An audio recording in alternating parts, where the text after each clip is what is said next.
अस्सलामु अलैकुम रहमतुल्लाहि व बरकातुहू। रोज़ाना दर्स कुरान और तर्जुमे कुरान सुनने के लिए हमारे चैनल को सब्सक्राइब करें और बेल आइकन को प्रेस कर लें ताकि आपको नोटिफिकेशन मिल जाए। अऊज़ु बिल्लाहि मिनश शैतानिर रजीम, बिस्मिल्लाहिर रहमानिर रहीम। वस्साबिक़ून अस्साबिक़ून उलाइकल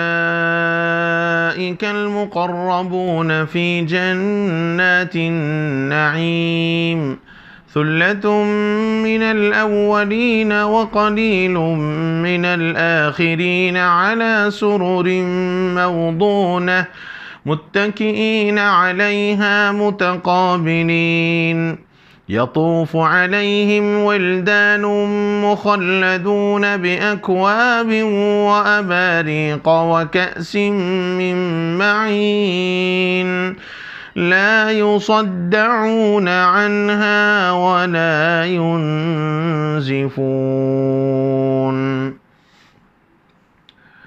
सूरतुल वाक़िआ की इन आयात शरीफ़ा में अल्लाह रब्बुल इज़्ज़ति वल जलाल ने जन्नत में मिलने वाले इनामात का ज़िक्र फरमाया है। अल्लाह ताला ने पहले दरजात मुतय्यन फरमाए हैं और ये फरमाया है कि दरजात 3 किस्म के होंगे। जैसे कल बतलाया गया कि एक हिस्सा वो उन लोगों का होगा जो दाईं तरफ होंगे, एक हिस्सा उन लोगों का होगा जो बाईं तरफ होंगे, और एक तबक़ा वो होगा जो मुक़र्रबीन होंगे, अल्लाह के सामने होंगे। कुरान मजीद ने उनको बयान फरमाया कि उलाइकल मुक़र्रबून, कि वो तबक़ा अल्लाह के करीब होगा और ये मुक़र्रब लोग आराम के बागों में होंगे। फ़ी जन्नातिन नईम, ये नेमतों के बागात में होंगे। और फिर अल्लाह ताला ने फरमाया सुल्लतुम मिनल अव्वलीन, उनका एक बड़ा गिरोह तो अगले लोगों में से होगा। सुल्लतुम मिनल अव्वलीन, उनका एक बड़ा गिरोह तो अगले लोगों में से होगा। व क़लीलुम मिनल आखिरीन, और थोड़े कुछ लोग वो होंगे जो पिछले लोगों में से होंगे, यानी बाद में आने वाले लोगों में से होंगे। इससे मुराद क्या है? साबिकीन से कौन लोग मुराद हैं? जैसे कुरान ने कहा कि जो आला दर्जे वाले हैं वो लोग हैं, तो इससे मुराद कौन है? इस सिलसिले में मुख्तलिफ अक़वाल हज़रात मुफ़स्सिरीन किराम ने बयान फरमाए हैं। पहला कौल ये है कि इससे मुराद अम्बिया और मुरसलीन हैं, यानी जो अल्लाह के मुक़र्रब लोग जिनको करार दिया गया, इससे मुराद अम्बिया और मुरसलीन हैं। दूसरा कौल ये बयान किया गया कि अहले इल्लियीन हैं, यानी अहले इल्लियीन से मुराद सारे मुसलमान हैं, इसलिए कि जितने नेकोकार लोग होंगे कुरान मजीद ने बयान किया कि उनकी रूह मकाम इल्लियीन में जमा की जाएगी। तो ये साबिकीन अव्वलीन से मुराद अहले इल्लियीन उलमा ने फरमाया है। और बाज़ हज़रात ने एक बात ये फरमाई है कि वो अफराद जिन्होंने दोनों क़िबलों की तरफ नमाज पढ़ी है, यानी ये वो अफराद हैं जो क़िबलतैन में, यानी मस्जिद काबतुल्लाह के क़िबले का हुक्म नाजिल होने से पहले जो लोग बैतुल मुक़द्दस की तरफ नमाज पढ़े और बाद में हुक्म नाजिल होने के बाद जिन्होंने बैतुल्लाह की तरफ रुख करके नमाज वो पढ़े हैं, ये लोग मुराद हैं। लेकिन ज़्यादा मुनासिब यही है कि हर उम्मत के वो लोग जो अपने नबियों पर सबसे पहले ईमान लाए हैं, वो साबिकीन अव्वलीन के अंदर दाखिल हैं। बाज़ हज़रात ने एक बात ये भी फरमाई है कि ये वो मुसलमान हैं जो सबसे पहले नमाज पढ़ने के लिए मस्जिदों में जाया करते हैं, यानी मस्जिदों में जाने के लिए जो पहल करते हैं, और सबसे पहले मस्जिदों में जो लोग आते हैं उसको कुरान मजीद ने साबिक़ून अव्वलून से मुराद फरमाया है। और बाज़ रिवायात के अंदर एक रिवायत ये भी बयान की गई, रसूलुल्लाह सल्लल्लाहु अलैहि वसल्लम ने फरमाया, एक मरतबा हुजूर ने लोगों से फरमाया कि जानते हो कि क़यामत के दिन अल्लाह के साए में कौन, यानी रहमत में कौन लोग जाएंगे? तो सहाबा ने अर्ज़ किया कि या रसूल अल्लाह, आपको ही इसका ज़्यादा इल्म, अल्लाह और उसके रसूल को ज़्यादा इल्म है। तो जनाब रसूलुल्लाह सल्लल्लाहु अलैहि वसल्लम ने फरमाया कि ये वो लोग हैं कि जब इनका हक़ इनको दिया जाए तो कबूल कर लें, यानी और इनके ऊपर जो हक़ है वो उसको अदा कर दे। यानी मतलब यह है कि अगर किसी आदमी के ऊपर किसी का कोई हक़ है तो वो उस हक़ को मुकम्मल तौर पर अदा कर दें, और दूसरों से जो हक़ वसूल करना है वो भी बराबरी के साथ वो वसूल कर लें, ये वो लोग मुराद हैं। जैसे मिसाल के तौर पर अगर मेरे ऊपर किसी का कोई हक़ है, किसी ने मुझे 5,000 रुपये मिसाल के तौर पर कर्ज दे रखे हैं, तो और मैंने 10 दिन 8 दिन की मोहलत ले रखी है, तो अब मेरी जिम्मेदारी ये है कि मैं जल्द से जल्द जो वक्त मैंने मुतय्यन किया है उस वक्त से पहले मैं अपनी जिम्मेदारी से और अपने ऊपर आने वाले उस हक़ से अदा कर दूं। और लोगों पर जो हुकूक हैं उनको चाहिए कि वो उतना ही हक़ वसूल करें जितना उनके ऊपर लाजिम है। जैसे ये जो लोग कर्ज देते हैं और वक्त मुकर्रर के बाद न देने पर जो फ़ाइन वसूल करते हैं, या ये कि इंटरेस्ट के तौर पर जो वसूल करते हैं, ये शरअन हराम इसी वजह से। रसूलुल्लाह सल्लल्लाहु अलैहि वसल्लम ने फरमाया कि जो आदमी अपने ऊपर जो हक़ है वो उसको अदा करने में जल्दी करे, और दूसरों का जो हक़ इसके ऊपर लाजिम, या अपने हुकूक जो दूसरों पर लाजिम है वो उस हुकूक को बराबर और पक्का वसूल करने पर वो दूसरों से ज़बरदस्ती वसूल न करे, ये वो लोग हैं जो अल्लाह के साये के अंदर होंगे।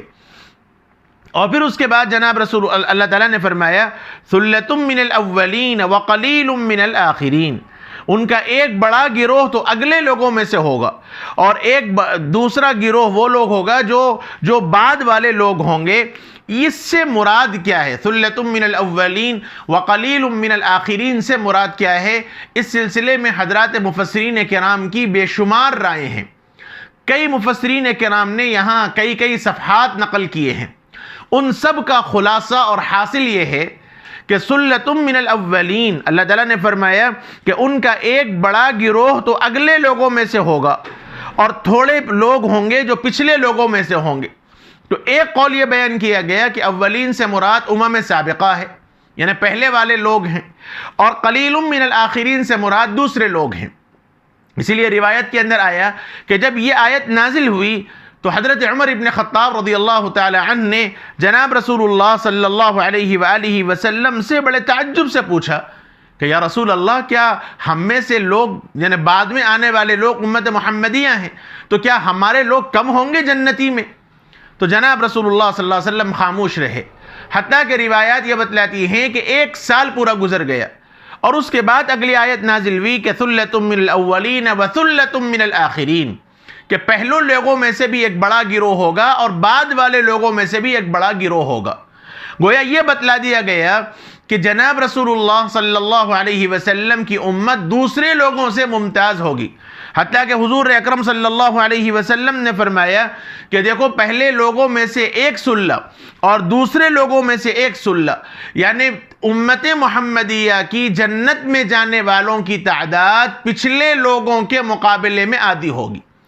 यानी जन्नत में जितने लोग जाएंगे उसमें के आधे सिर्फ हमारी उम्मत मुहम्मदिया यानी हम लोग होंगे और आधे सारे अंबिया अलैहिमुस्सलातु वत्तस्लीम की उम्मत होंगी। इस एतबार से अहले जन्नत की फजीलत और खुसूसियत बयान कर दी गई है।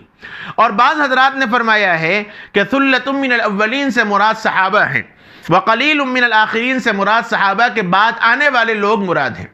और अगर यह कौल भी मुराद लिया जाए तो कोई मसला नहीं, इसलिए कि सहाबा ईमान के एतबार से, दरजात के एतबार से और उनके वरा और तक़वा के एतबार से लामहाला उनके दर्जे को कोई नहीं पहुँच सकता। इसलिए सुल्लतुम मिनल अव्वलीन कहकर यह बतला दिया कि सहाबा के साथ एक बड़ा गिरोह ऐसा होगा जो जन्नत में जाएगा, और बाद में आने वाले जो लोग होंगे वह कलीलुम मिनल आखिरीन, इनके अमाल के एतबार से, वरा और तक़वा के एतबार से, ये सहाबा की तादाद के एतबार से ये लोग कम होंगे। बहरहाल कई अक़वाल हैं और कई मुफस्सिरीन किराम ने अपने अपने तौर पर अलग अलग बातें फरमाई हैं।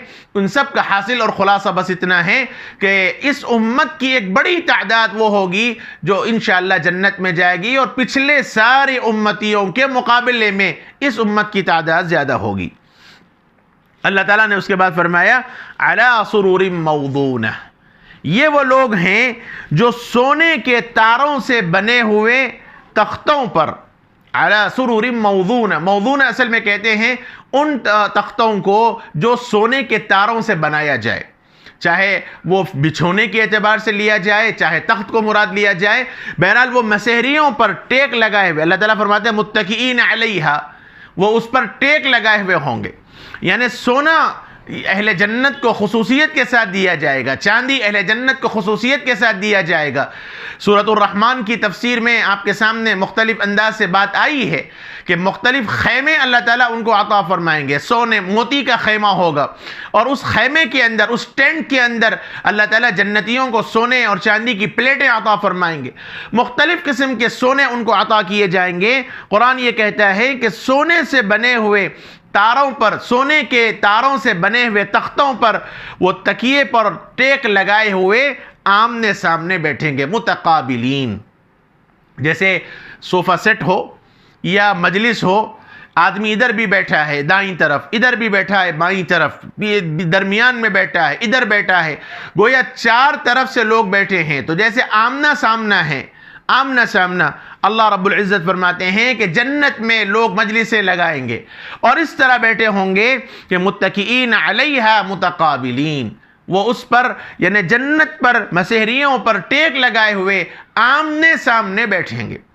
और बाज़ रिवायात के अंदर रसूलुल्लाह सल्लल्लाहु अलैहि वसल्लम ने यह फरमाया कि वो घूमने वाली कुर्सियों पर बैठेंगे, घूमने वाली कुर्सियों पर। जैसे दुनिया के अंदर एग्जीक्यूटिव जो चेयर होती है, ऑफिस चेयर जो होती है, जो घूमने वाली होती है, आदमी दाईं तरफ भी जाए तो घूमकर पलट जाए, बाईं तरफ भी पलटे तो घूमकर पलट जाए, यानी जिस पीछे अगर उसे देखना हो तो पलट जाए तो पीछे की तरफ सामना हो जाए। अल्लाह रब्बुल इज़्ज़त वल जलाल ने जन्नत के मुताल्लिक़ ख़ास तौर पर यह फरमाया कि वो ऐसे मसहरियों पर टेक लगाए हुए होंगे और वो आमने सामने बैठेंगे, यानी घूमने वाली कुर्सियां होंगी, तख्त होंगे और वो उस पर बैठकर जहां चाहे चलेंगे, जिस तरह घूमने चलेंगे और एक दूसरे से बैठकर बातचीत किया करेंगे। उसके बाद अल्लाह रब्बुल इज़्ज़त वल जलाल ने एक नेमत का जिक्र किया, अहले जन्नत की एक ख़ास नेमत का जिक्र किया और उस नेमत के हमेशा रहने का, और उस नेमत के साथ साथ मज़ीद कुछ और नेमतें हैं जिसका बयान अगली आयतों के अंदर आ रहा है। उसकी तफसील इंशाअल्लाह अगली मजलिस में होगी। वसल्लल्लाहु वसल्लम व बारक अला नबीना मुहम्मद व अला आलिहि व सहबिहि अजमईन वल्हम्दुलिल्लाहि रब्बिल आलमीन।